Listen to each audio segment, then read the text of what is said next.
ILIAD. "They're coming!" Eliza yells at me in a husky voice as her waist-length, choppy, mocha-colored hair whisks around her neck and we race forward through the dark tunnel, leading to fresh air before catching a draft. Chills rush up my spine and my arm hairs stand on end as I catch a glimpse of my sister just before she exits the tunnel, and her feet clumsily slam into the wood deck floor, causing a loud, reverberating echo. She's always this clumsy. Thought she'd grow out of it, like I'd grown out of needing our parents' approval, of needing ILIAD's approval, but she never did. Sometimes I even envy her inability to think of anyone but herself, but then I'll catch her doing something heartless and cringe. I race down the 20-yard stretch of deck and then jump, landing with a sure thud on the grass below before my sister can fully catch her breath. Her pink satin dress, like a bubble from a champagne glass, falls past moisturized knees and is matched with pink heels that feature bows at the tips. Not the best outfit for this. Her stark blue eyes sparkle like diamonds when they meet mine, and her heels click against the boardwalk as she stumbles forward until finally sliding off the deck. She stretches her hand to mine and I catch her in the fall. "We have to hurry!" Out of the sanctuary, on the natural grounds, I can finally see the brightness of the morning sun. Purple beige mountains in the distance, the avocado green of the hillside, and feel the slightest breeze like a soft kiss against my skin. The sun warms me like a blanket. Inside the sanctuary, I'm never this comfortable. Elisa's heels dig deep into the grass, and I have to help her out of the soil with a slight tug on her arm as she grimaces. "How many times do you have to get your heels stuck before you wear something sensible? And dress like common folk, or worse, the warring savages we read about in our history books?" Her right brow arches as her face tightens. "No thanks." My sister is ridiculous. I don't think a practical bone exists in her body. Well, except to dye and sew fabrics. I've come to accept this fact pretty early on in our relationship. I have to stay the sensible one. "Hey, don't worry," I soothe her emotional fragility. "I hear savages don't even wear clothes," I remark. Eliza wouldn't be caught dead in something less than spectacular. She buys her high-end outfits from a shop called Glam, geared toward aristocrats. Not many can afford the silk since it's often in low supply, and instead, cotton is the usual choice of fabric. I shake my head. She can be so aggravating, so frustrating sometimes. My feet are at ease in sneakers made from weaved bark and silk. My body comfortable in dark blue jeans and a silvery satin top. Still, my sister won't be caught dead in jeans and sneakers, even at the cost of her ankle spraining. I finally see the steel-reinforced carriages, which we call box carriers, pulling up to the concrete rectangular platform in the distance, marked with an electric sign that reads, "Center for Synagogue Goods." This is where Eliza and I go on every excursion. The carriage is much larger than the pictures I've seen of those used in Europe from the 1800s. The surface area of one box carrier covers about 9 of those old-fashioned carriages, and they're about 3 times as high. Good thing, too, because they have to carry many goods into the main district of the synagogue. We don't use horses to pull the carriage. Most horses have gone extinct, and what few are left are kept outside of ILIAD so that they can multiply for our future, we are told. But inside of ILIAD, we don't need horses because we use electricity powered by flowing wind and water that our dome filters to us from the outside. With a population of about 200,000 within each synagogue around the world, and a worldwide population of still about 6 billion, there are a lot of people to feed, clothe, and entertain, so the citizens of ILIAD are grateful for the givers. Givers live and work primarily in the underground, in bunkers and intricate structures built underneath each synagogue, and they risk their lives to venture outside to find what we need. They're compensated very well with money to spend, and in turn supply goat's milk, goat and rabbit meat, fish, fowl, silk, cotton, barley, and wheat, and colored powders for makeup and coloring clothing, the finer things in life.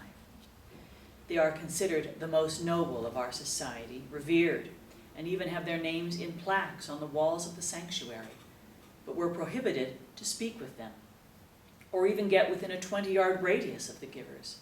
This is for our own protection, because givers are required to venture outside the walls, and they might contract the illness, even though they are given an anti-CR agent shot before every excursion. My wide eyes shift from the box carrier to the platform when a young man, about my age, drops an aluminum barrel of goat's milk to the wood platform in a loud clank. His sea blue eyes remind me of my sister, and by chance they catch mine, which hold a hint of brown and green. But his robust build and tarnished clothing, a mix of torn cotton jeans and a dirty t-shirt, convey a working hand. There is very little aristocratic about him, except for his pale skin, which I can't quite place, and I still can't take my eyes off his. We hold each other's stare while he drops another barrel of goat's milk. Fingers rake through wavy, thick, shoulder-length ebony hair before his eyes dart like daggers away from me for his hands to grab a package of goat meat from the box carrier. This is the first time I've seen him. Several other givers stand on the platform in random order near him, many of whom I've seen every few months when Eliza and I make our way down here. 4 times a year since my sister turned 21, for 3 years. She's been dragging me with her since I turned 14. I was too impressionable to resist her charms then, and too young to be held accountable. 16 is ILIAD's legal age for criminal judgment, so now I can't afford to get caught. The other givers are very different from this new one. They are older, and some have tattoos, while others have darker skin or almond-shaped eyes. They present our district with coveted supplies, but while we are graced with food and clothing materials weekly, our most expensive items remain those in highest demand and least supplied, namely the goat and rabbit meat, goat milk and silk. Fish, fowl, barley, wheat, cotton, and colored powders come in high quantities, along with the vegetables and fruits we grow inside of ILIAD in our very own community greenhouses. They are all found in abundance and in most every household. Eliza nudges my shoulder and gestures toward the silks and colored powders. "I'm getting my hands on 2 crates before leaving," she declares in a squeak. My sister loves to adorn herself with fresh makeups and unique scarves, which she sews herself. She loves being the talk of the town, as if she is an old-fashioned debutante straight out of one of our storybooks. If I'm the green thumb in the family, then she is the talented tailor, though Papa insists she let the servants sew. "Then we better get moving before the city guards spy us," I urge, pointing to the pair in blue and white uniforms to the right of the platform, "because you know we're not allowed down here." We move forward in haste, each step a little closer to breaking the law. "Whatever, Ilia, I'm not letting some grass guards botch my plans." Eliza waves her hand as she approaches the supplies. Every time I hear my name, I'm reminded of my synagogue, of the place I've been named after in memory of everything our government has accomplished to save humanity, to save us. Ducking as we reach the edge of the platform, the 2 guards hang at the other end talking, with sporadic moments of laughter. Too busy for us, I think, and wrap my fingers around the bottom of one crate filled with some of my sister's favorite powdered colors, pinks and blues. Without these raw materials, Elisa would have to actually buy makeup already processed. She abhors the idea. Besides, she wouldn't be able to mix powders and invent new colors for her silk garb. Her worst nightmare, to be just like every other commoner and aristocrat. I don't have the desire to be a debutante. I'll likely not even use much of what we'll be taking. But I don't go for the supplies. I go for something else. Eliza likes to call it unbridled enthusiasm, but it's something more than that, something deeply curious and rebellious. That would explain my hair, which is a long, beautiful, dirty blonde that I choose to clip up so that my neck is exposed.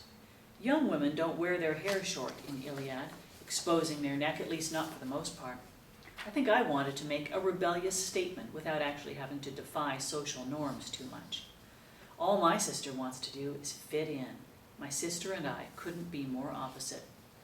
As Eliza grabs the crate of untouched silk, I feel a large, calloused hand pound over mine, gritting into my knuckles, and a deep sound reverberates over me. "Not for the taking. These boxes are to be sold to the district buyers." My head tilts upward, the early morning sun just warm enough, and my eyes widen over the gentle yet stiff expression above me from the new young man. I'm speechless. In 3 years, we've never been stopped. I can't finish a thought, as my expression must have twisted into several pretzel configurations. Lost for words? That's a first for an insider, he scowls, and close up I see specks of gray in his irises that I missed earlier. And I can better appreciate the large radius of his biceps and arms covered with black ink tattoos as he lifts the first crate, his arm muscle strength underneath the thin fabric of his short tee. "Wait!" Eliza shrieks, her fingernails scratching the wood crate. "That's mine! Mine!" she commands, her belly frantically stretching over the edge as her dress catches a nail. "Over my dead body," he retorts firmly. "What have I done to offend you?" my sister implores, while I push myself up to the platform with a different strategy in mind, a chat face to face. "We've gotten off the wrong foot. I'm Ilya. What's your name?" I dust my hands off on my jeans and wait as he stares at me with a twitching eye and a stretched line for lips. Eliza's hands squeeze tighter around the crate before he pulls the box of silks from her to set it aside next to another crate. "Jez. And it will take a lot more than cordial conversation to convince me to let you take our goods. They go straight to the district buyers, as promised." Just as he finishes his sentence, a tall older man of about 40 with dreadlocks and dark chocolate skin steps between us. "What do you think you're doing?" His heavy whisper sounds more protective than authoritative. "She's the Chancellor's daughter." "You mean ILIAD's daughter?" Jez retorts in a derogatory tone as his face floods with disgust. Then the intrusive man grabs Jez's shoulder and pulls him towards the box carrier. "Just do your job. Your father would want you to see another week." "Hope you didn't catch CR from me," Jez says in sarcasm and lowers his head. His expression a mix of rage and sadness, and then his attention diverts from me and returns to the crates that need lifting and lowering. CR? My mind frets. Even if he meant the comment as a mean joke, the CR sickness began to spread in 2055, after the population jumped to an unprecedented 10 billion people worldwide. Overpopulation caused everything to crumble, when anything worth having cost too much. There was more demand than supply of just about everything. With not enough food, jobs, and land for everyone, riots turned into uprisings against governments. Bombs ensured infrastructures collapsed, and along with them, civilized society. As society crumbled, the CR illness ran more rampant through the human population like wildfire, and many people did not survive the disease. Human symptoms started with a cough and rash, which developed into congestion and rigidity until death. Thus, the abbreviation CR. Strangely, the illness doesn't affect other animals or allow them to be carriers. CR is just something unique to our human genetic code. The two city guards scrambled toward me to save me from Jez's offense, their boots clicking the wood of the platform in their hasty run until slowing where I stand. "Princess Ilya, you mustn't be near the givers." The heavier guard ushers me to the ledge with the aid of his overprotective and pushing hands, and then he tries to help lower me to the ground with a grip under my arms, but I push him away and jump down on my own. "I'm not leaving without my crates," Eliza demands in a huff and with hands on hips. The leaner guard responds quickly. "Which two crates were you wanting, Princess?" "One silk and one with colored powders," she whines. "The smaller boxes, of course. We have to carry them home." She leans over the edge, her hands grasping for them. "You won't even miss them. You have so many others," she rationalizes. "Very well, Princess Eliza." The two city guards wave to a few givers to help lower two of the smallest crates to the grass beside my sister. "Is everything to your satisfaction?" "Yes, thank you so much, but don't tell our papa. He would not be pleased, you see, not pleased at all," Eliza begs as she lifts one of the wooden crates. I lift the other one when she nods, aggravated at the guard's silence. The Chancellor works hard to keep ILIAD in order. She tries again to convince the guard to keep our secret.